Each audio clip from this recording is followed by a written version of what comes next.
Well, thank you very much. It has really been a very rare honor for me to be part of this prestigious celebration of the Delhi School of Economics, which has privileged to be a former student and to be in this today's 8th Diamond Jubilee celebration is really my proud privilege.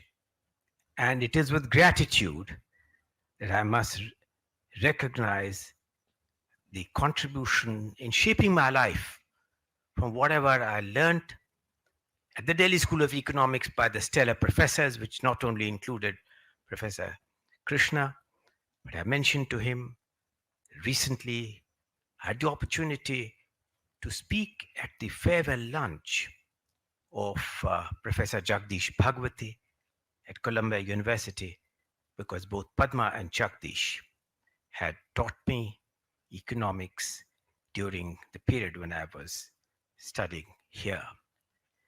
And indeed, to be part of this panel and far chat with Gita is indeed an honor and privilege for me.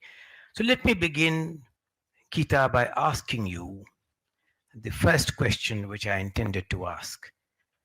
And it's a bit removed from the sort of subject which we will come to later. I've been trying to read about you, Gita. You have been a source quite of inspiration to young students, particularly young women students, in pursuing this. So, in reading about your past, I learned some extraordinary things, frankly, Gita, which I didn't know. I didn't know that, for instance, you had dabbled in sports, you had dabbled in modeling for a while. And so, having done all this, my and my first really is how, with all these far more interesting things, did you take the decision to be part of pursuing this dismal science, economics? Thank you. Firstly, I would like to also express my gratitude to the Delhi School of Economics for giving me this opportunity to be a part of this celebration. The 75th celebration is a very big one. And I'm extremely thankful to Ram for inviting me to this. Ram and I met when he came to Harvard. Were you on a Fulbright? You were a postdoc. You were doing a postdoc at that time. And we met and we had lots of very interesting conversations over coffee. And he's somebody I've kept in touch with for a long time. And I think the Delhi School of Economics is really lucky to have him as the director of such an institution. So, uh, congratulations to you all. Uh, I'm also extremely honored to have Professor K.L. Krishna here. That he made the time to come is frankly so an honor for me. And I remember you extremely well teaching us. This was 30 years ago, going back to 1994. So 1992 is when I remember the first class we took in econometrics, and you were there. And I think anybody who's taken a class with Professor Krishna will take away the importance of precision and clarity and you know being phenomenally precise about what is it that you're trying to say and solve. uh, there was I remember he would start writing on the board, and there was never a moment when he had to go and erase the board and change anything. It was absolutely perfect. Every equation he started, he ended, and he did not have to go back and change anything. And I have to say, Professor Krishna, when I went on and I was doing my PhD classes and was taking classes in econometrics, I would think of you a lot, and you were a real source of inspiration. So thank you so much. I did not ask you for a testimonial because I didn't want to put you in a difficult situation of having to say something nice. So it would have been hard to do. Uh, I also want to more generally thank the many other professors who I worked with very closely. Professor Partha Sen played a very important role in me taking up international economics. as a field of study where I did my specialization in. Uh, Professor Badan Mukherjee, who was always around and there to have any kind of a friendly conversation. But met Neera Goyal, who was there, who was also fantastic at that time. Professor Sundaram, uh, Pulin Nayak, Kaushik Basu. These are all, don't have the whole list here, but there were many professors who I learned from, and I'm extremely thankful to. In addition to uh, having received an extremely strong technical training in economics, which really sets the foundation for anything I did later on in life, I also have to thank Delhi School of Economics for the reason that here's where I met my husband, Iqbal Singh Dhaliwal. He was also a student, and he regrets not being able to be here, but he wanted me to also mention that he is extremely grateful to this institution. Iqbal went on to top the IAS in 1996. That was 2 years after graduating, and he owes a lot of that to this institution. And the friends I've made when I was here are, again, very great memories that I carry. And I want to say just a couple of lines on NK, which is, it's, if you look at the arc of uh, NK Singh's life and the contributions he has made to the Indian economy and to the global economy, because of which the number of people he knows and who speak extremely highly of him, it's really, you'd hard to find a parallel to you. So again, congratulations to you on that. And frankly, if any of us could come anywhere close to the way NK Singh has contributed in his life, even at this age, he along with Larry Summers did this fantastic report on what is needed to help developing countries and what kind of financing they will need to meet their sustainable development goals, in this, including climate. Hugely influential. It has affected the work that we do at the IMF.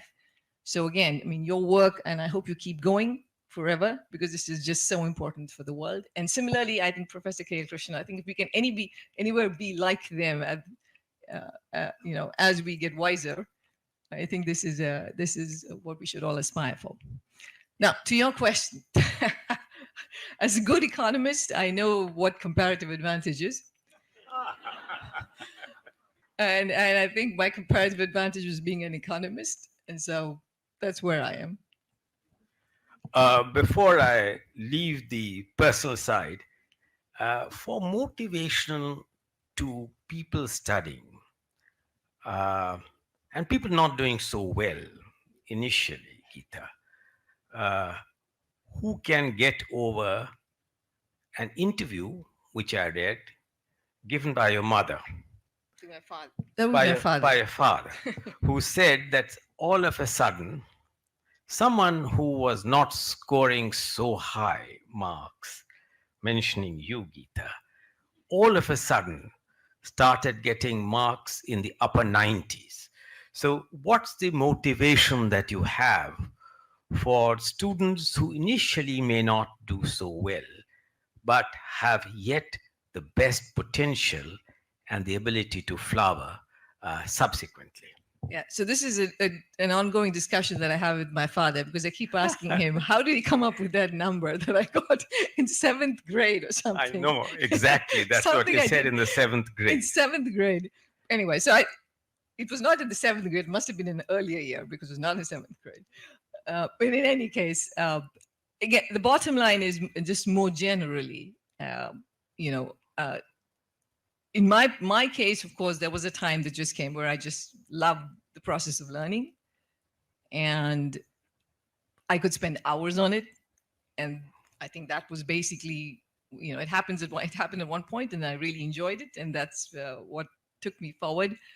And it's also one of the reasons why I first went into academia, because I found the intellectual stimulation that comes from learning is just tremendous, and being able to not just learn about the frontier, but to be able to move the frontier of knowledge was exciting. As in anything in life, you have to find something you enjoy doing if you want to become good at it. And I think at some point I was just enjoying my studies. Thank you. Now, so to say, from these sublime things to the dismal science. Uh, so, you have spoken extensively in today's interviews, which has been published prominently in the Times of India, in the Indian Express, and many others. You have, for good reasons, mentioned about the fact that India is e- among the economies which are currently doing exceedingly well, with 7% rate of growth in real terms, with inflation management, a great symmetry between monetary and fiscal policy, and that you see a very bright future as you go forward. So, my first question to you is that, as you know, the quest of every Indian, the quest of the current leadership, is how to take India from this position to be a developed economy by 2047. Now, of course, one of the issues which has troubled me is how do you classify what is a developed economy? I know the mechanical definition in terms of per capita income and so on and so forth, but in a broader sense, looking, don't you give any marks of the fact that when you may have contrived this definition of what constitutes a developed economy, the geopolitics have shifted. There have been other more fundamental changes. But leaving that aside, what do you think are the three, four key things which India needs to do in the medium term for it to realize its understandable quest to become a developed economy by 2047? Yeah. I mean, that is, of course, a tremendous aspiration to get to a developed country status. It doesn't happen automatically and requires ongoing, consistent efforts, pretty broad scale across many areas to deliver on that. Uh, India has grown well in terms of its overall growth rate, and at 7%, it is the fastest growing major economy in the world. The question is, how does one keep up the momentum, but in fact raise it further so that you can increase per capita incomes in India to get to being an advanced economy, which is what it would take. In terms of what is needed, this is across the board. Firstly, India needs a workforce that is much more skilled, much higher levels of education. So, if you look at the years of formal education, for example, for the workforce in India compared to its other G20 peers, it's on the lower end. So, increasing the quality of education, the depth of that education, the amount of skills that students pick up is going to be absolutely critical if one has to get to, you know, upper middle income, high income, and then high income status. That's going to be up. Without it, it just does not happen. The second, of course, is investing in infrastructure. The government has done a lot on that front, and public infrastructure and digital infrastructure, but there is still a big gap between what is needed and where the country is. Uh, Clearly, there is, the every intention of the government to continue on that front, and more investment will be needed in terms of raising public infrastructure, and that's going to be a very important part of it. Third is just having the kinds of institutions that are needed in the country to support all kinds of development. So, in terms of the ease of doing business, the kind of regulatory environment that you have, the kind of judicial system, the efficiency of the judicial system is going to be critical. The kinds of land reforms, absolutely critical. In the case of labor markets, much greater flexibility in the labor markets. In 2019, the parliament passed a new set of labor codes. Those codes provide a nice blend between getting labor market flexibility, but also protecting workers. Implementing that is going to be absolutely critical. Keeping open to trade is important. We are certainly in an environment where trade integration is being questioned, but I think it's very important for India to remain to open up to trade even more. On average, tariff rates in India are higher than in its other peer economies. If it wants to be an important player on the world stage and an important part of global supply chains, it's going to require reducing those tariffs. Investing in the health of people in the country, making sure that everybody has an equal opportunity, ensuring, and this is super important, that women's labor force participation goes up from where it is now at 35%. There's no way, no path to get to a high income status without being able to bring more women into the workforce, for which the safety is absolutely critical. All of this, doing all of this on an ongoing basis is what it will take to keep progressing on the path towards high income. Thank you, Gita. I think that's a fairly comprehensive set of things which you have mentioned very succinctly. Uh, Before I come to the granularity of some of those things, which you have passed in today's comprehensive interview, also mentioned, but let me pick on one thing which you mentioned, which is the fact that far greater investment is necessary in terms of improving the quality of pedagogy and education. You also mentioned infrastructure and ease of doing business.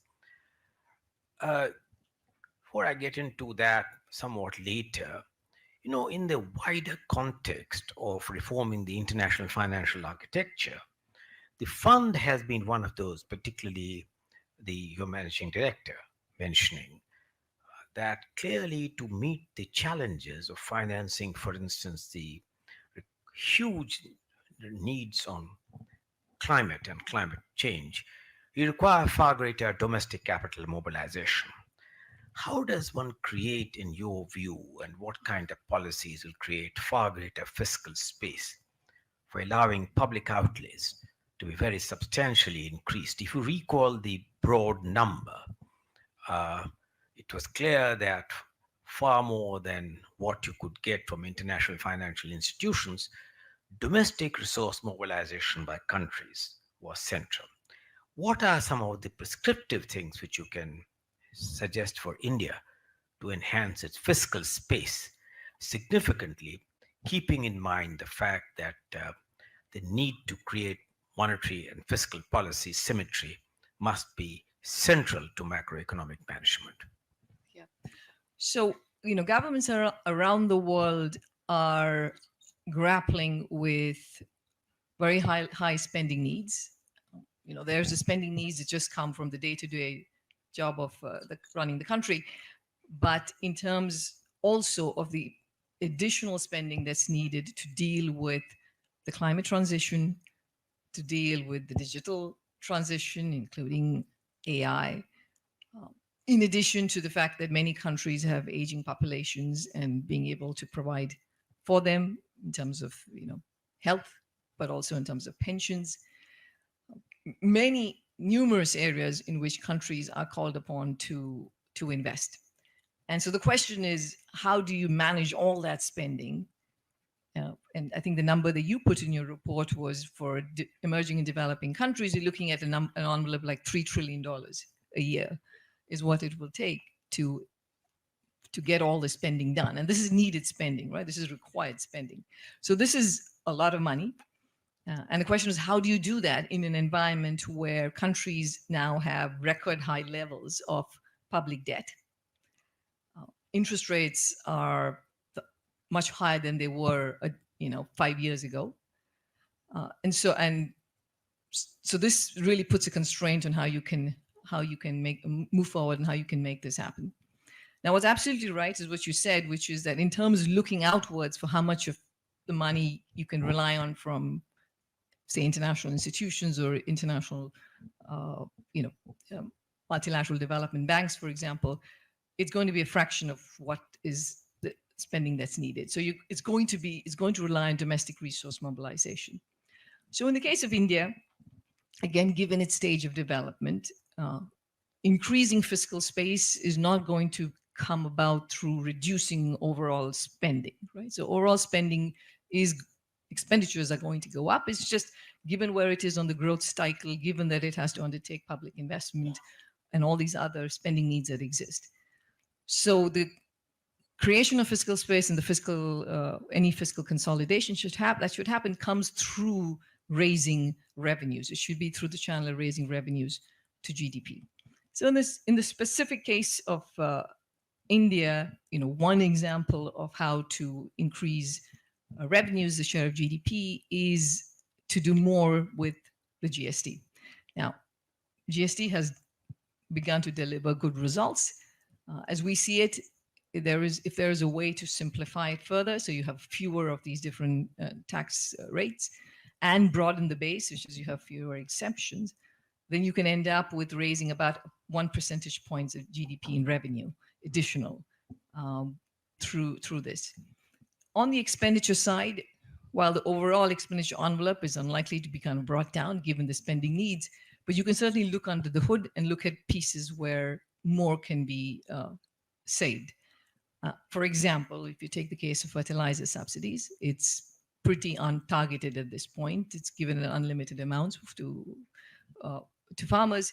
One way to target it is, for example, a pilot that's being done by Karnataka, where they're looking at tailoring it to the size of the farm. I mean, that's also, by the way, environmentally friendly, but that's a kind of improving the targeting of the subsidies. There's already a lot being done to direct benefit transfers, which is saving money in terms of leakages, but doing more on that front by making sure that the beneficiaries are really, the list of beneficiaries that you have are indeed the right group that you're trying to target. So saving on that front can also play an important role. And on the revenue side, again, I think having, our view is that having a much more broader tax base for personal income tax is also going to be helpful. Just pursuing that bit of yours, Gita, in the last Article 4 consultations of the fund, the last two, there were repeated suggestions that without playing around too much with tax rates and so on and so forth, you are losing roughly 3 percentage point of GDP by way of revenues. And that if this was to be available or realized, it would dramatically alter the fiscal space of the government. Now, you mentioned that very correctly, that the GST has begun to show results, also suggesting that there was need to continue this process in terms of much greater progress on rate rationalization and so on. How would you react to the suggestion that we need to restructure beyond that in the area of direct taxes, an area where, of course, the finance minister has announced the constitution of a group to look into direct taxes? What would be cross-country comparisons in terms of what advice you can give to India in terms of the overall framework of our taxation policy with this particular emphasis on direct taxes? Yeah, so this is, India has parallels with other developing countries where most of the tax revenue that's collected is indirect taxes and not direct taxes, not in the form of income taxes. Those numbers start from an extremely low base.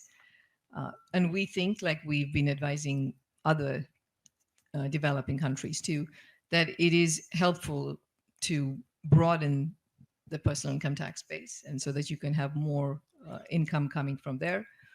I think in the case of India, there was this cut in corporate income tax. I think that was helpful. But again, what usually happens is it's less the rate that matters, but just making sure that there are no loopholes and there are not too many leakages that happen in terms of exemptions. That usually there's so much going on in the tax code that you end up giving a bunch of exemptions and then you don't end up collecting enough taxes.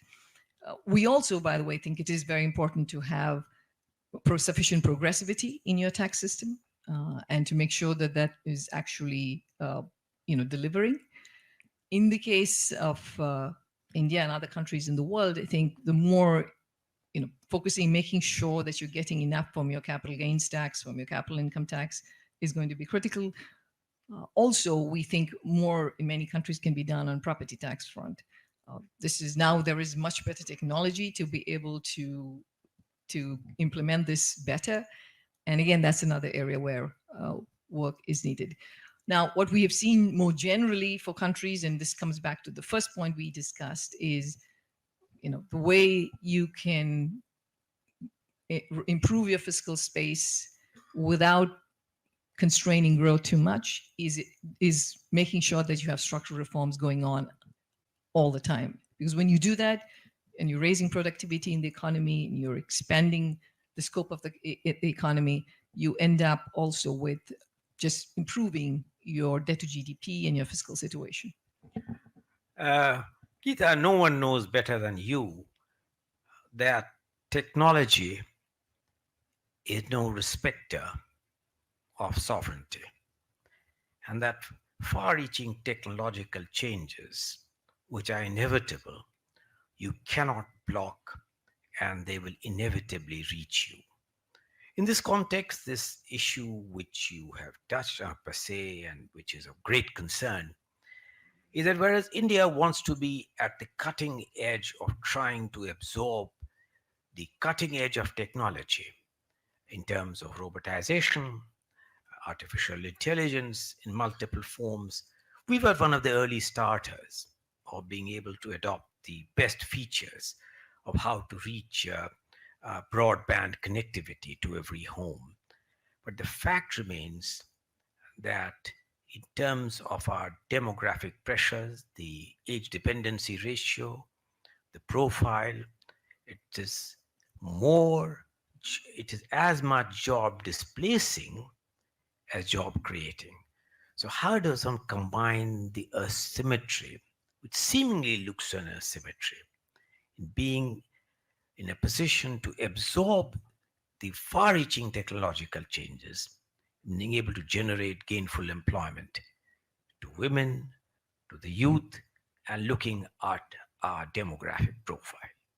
Yeah. This is also a great question, and again, something that many of our member countries are grappling with. We've gone through this period of automation in manufacturing, which raised the capital intensity of manufacturing and the amount of jobs that are required for the same the jobs that get created for the same amount of manufacturing output has declined.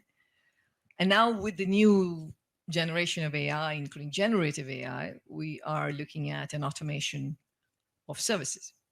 So I think it's a fair question to ask about, especially if you're in a country where you have abundant labor, which is not true for many countries. Some countries, they are really struggling with the shortage of workers. But in a country with abundant labor, how does one deal with these kinds of technological transitions? So the first thing I think is very important for all governments is to take a pause and also make sure that the policies that they have in place are not favoring automation inadvertently, right? Because there are numerous kinds of tax incentives that are provided for many different things. And to be able to get the best of technology, you absolutely want to be able to have the market adopted where it is valuable. But you don't want to be inadvertently tilting the ground in favor of automation. And that is something that we've been studying at the IMF and looking at different countries to see how much that happens. Secondly, the more prepared you are as a country to absorb the technology, the more likely you are also to benefit from it. So we've done a study on AI preparedness. We've looked at about over 170 countries. And we've looked at 4 indicators. The first is the level of human skills, how trained the workforce is, especially on digital skills and so on. The second is the amount of digital infrastructure that exists and how deeply widespread it is in the country. The third is what kind of entrepreneurial environment do you have? Involves ease of being able to start new kinds of businesses, the flexibility of being able to move from one kind of business to another, innovation, and so on. So that's a third bucket. And then the fourth bucket is, of course, what kind of regulatory environment do you have to make sure that this technology gets adopted for the benefit of the people, and doesn't come with all of its its side effects in the form of misinformation and biases and so on. So how do you have the right kind of policies and regulations in space? So if you look at those four, the country that comes, for example, number one is Singapore, uh, in the list of AI preparedness. India comes is at about as an intermediate level of preparedness, is somewhat slightly above the average for emerging markets and developing economies. So it's slightly above the average. But again, here is if you look at within those indicators, the indicator on human the labor force, the level of education, the level of skilling, that's the area where it's a lot more work is required for it to be able to adapt. So I think what is important is, firstly, just to summarize, just to make sure that your the ingredients that you need in the country to be able to benefit from a technology exists. So that requires work. Second, to make sure that you are not inadvertently tilting the playing field in favor of automation, which can happen based on your tax policies and so on. And third, you have to make sure that your social security system, social safety nets that exist, the ability to retrain, reskill, all of that is being developed at the same time, so that when you have workers who have to shift jobs, that they can go through, they get some kind of unemployment insurance, they're able to move to another job, they're able to train for it. Singapore, by the way, is also has this uh, program where it provides grants for lifelong learning, which may be something that may be needed in this world where you have constantly new technologies and new kinds of things that machines can do. So you want to make sure that your skills are complementing, what automation brings along, but that's going to require paying attention to all of these things. Well, Gita, let me take you now from the national to where you mentioned the work which Larry and I have done in the reform of the international financial architecture, particularly the multilateral development banks. Now, we see some incremental progress there on positive changes on the multilateral development banks. Although, in terms of the stock taking report, I think that we are nowhere near the end game. But from the multilateral development banks, I want to take you to the subject which is very dear to you. We are approaching the 80th anniversary of the Bretton Woods Conference. And it's a time when we should look at the changed context, the fractured geopolitics, the fragmentation of the world in increasingly more and more uncertain directions.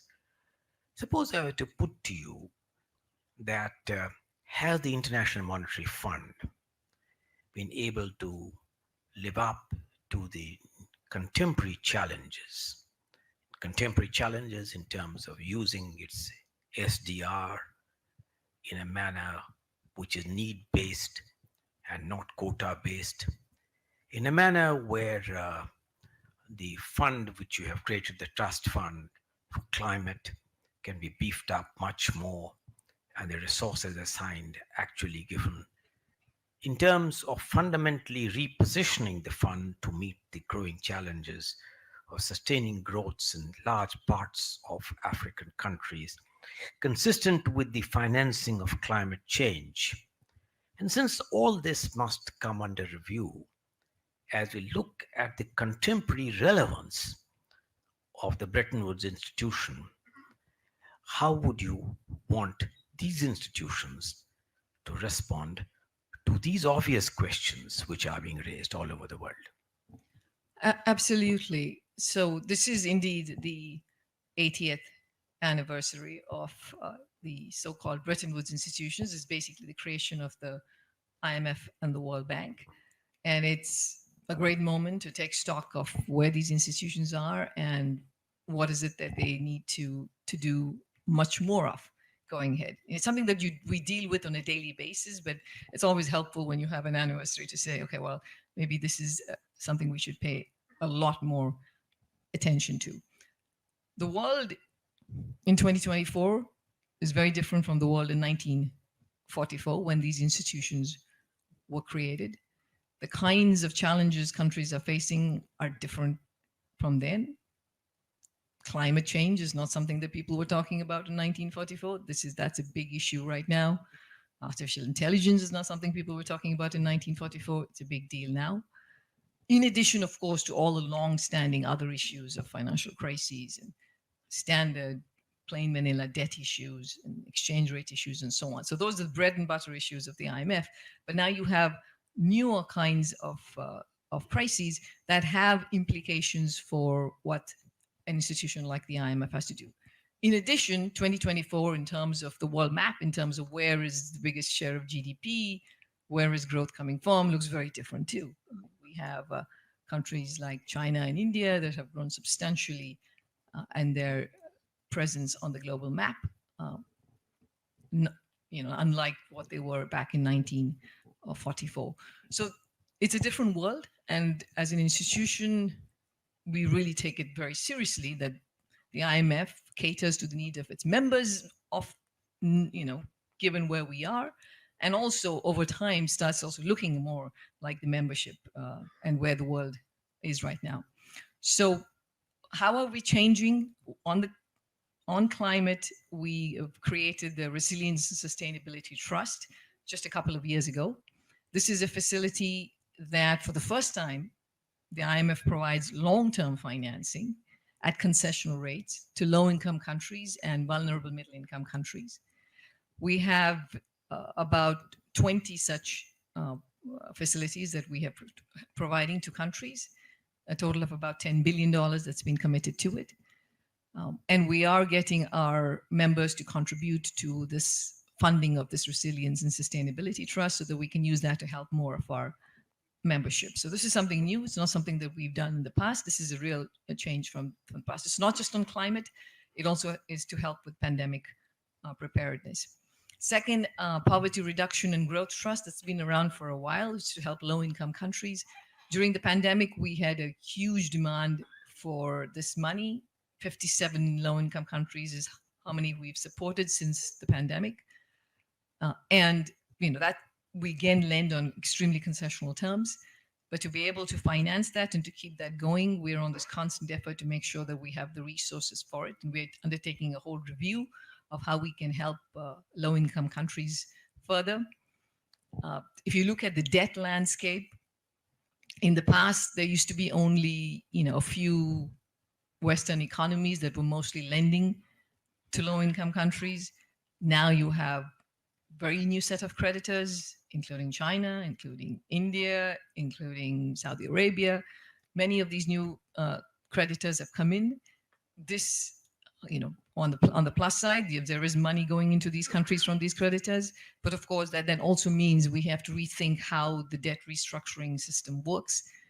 Now we have new systems in place, the common framework. And at the IMF, we work with the World Bank to create this global sovereign debt roundtable that also helps with this. So we're working on multiple fronts. In terms of the governance of the institution, again, like I said, it's important for that to also reflect the changing times. The membership just approved a 23rd chair for Sub-Saharan Africa. So another executive board member, basically for Sub-Saharan Africa, which again increases their representation at the IMF, and that plays an important part. We're also looking at realigning and quotas for countries so that, again, it represents the world that we live in. So it's changing many, many different ways. And let me just, end by saying that if you look at the IMF's Articles of Agreement, there is a line which talks about the managing director of the IMF. And the line says, he will take on these responsibilities. It was hard to imagine that there could be a woman in this position. And I just want to end by saying that the top 3 people at the IMF are now all women. And that is about to change. Well, thank you very much. Thank you, Gita. Of course, without meaning this to be a repartee, the question would remain subsisting in our mind before I come to my last question, is the fact that I see that these institutions are changing, they are adapting.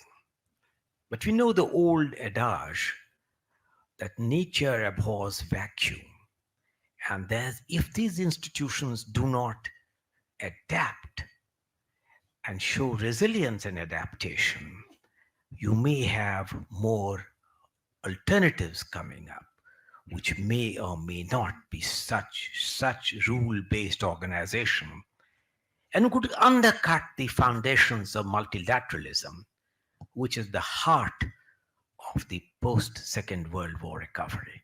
Now, this is really more saying to myself than a question to you. The need, therefore, for institutions to respond in a positive direction and respond perhaps fast enough. But let me ask the last question, which I intended to. Economics as a discipline, which I did long, long ago, much before you. Kale, who is present here, had done it even before that. I did it at a particular point in time. You did it later. This is evolving, the pursuit of economic and social discipline. To all the students who are listening to you with such rapt attention, what is your message of how do you see economics as a discipline evolve, and what should they prepare themselves as they begin to get more and more and deeper into the pursuit of this subject at this prestigious Delhi School of Economics? So, firstly, something I want to just share, and especially something I've come to appreciate after moving to the IMF, is that economics is actually very useful. It is, the when you act when we. So as the first deputy managing director of the IMF, I'm very closely involved with many countries. We have 190 member countries, and I deal with several of them. I I don't think I appreciated this much as an academic, but as a public policy economist, I've really come to appreciate that this is an area, this is a field, this is a science that teaches you skills, that makes you a useful member of society, that actually gives you the tools to be able to make a difference in countries, to the to livelihoods, to the kinds of lives people live. So, firstly, that just tell you that it's an exciting area to be in. There is no lack of important economic questions that are going around in the world. There are, for example, it depends. If you're a macroeconomist, you are, which is what I am, and what comes most easily to mind. There are big questions of how is it the world is going to handle the new transitions in terms of climate change, in terms of AI. What does all of that imply for monetary policy making, for fiscal policy making, for capital markets? All of these kinds of questions are just big and important and profound. The other thing I want to mention is that, sometimes economists get complaints that maybe you are too wedded to your models, and you're that you have some pretty strict formulas that we think countries around the world should follow. Like, for example, fiscal discipline, inflation targeting. This is advice that we give to many countries around the world, and it's something that we learned when we were in school. And is there is that at the detriment to countries because we're not being sufficiently flexible? My personal experience, because I went as chief economist to the IMF in 2019. 2020, we had the pandemic. And 2022, Russia's invasion of Ukraine. And big increase in world interest rates everywhere. And what has been very gratifying for me to see is that if you look at emerging markets, the emerging and developing countries, not the low-income countries, but the middle-income countries, everybody thought middle income countries would really suffer badly, that we would see crises everywhere, middle income crises everywhere. We did not see that. And of course, the research will come back with answers about why that was the case. But I think an important takeaway for me is that it was a reflection of these countries, many of these countries, which otherwise had faced big crises in the 1980s and 1990s. These were countries who basically went to inflation targeting regimes over the last 2 to 3 decades, went into proper fiscal planning, medium term fiscal frameworks, recognizing the fiscal deficits are important. It was the boring economic prescriptions that basically gave these countries the fortification that was needed to deal with the crisis that they're in. So again, I think that just the basic principles really do deliver.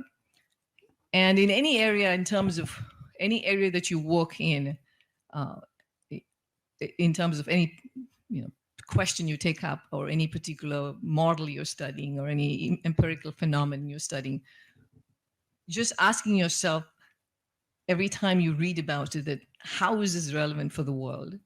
How is what I'm doing going to help change thinking on a particular topic?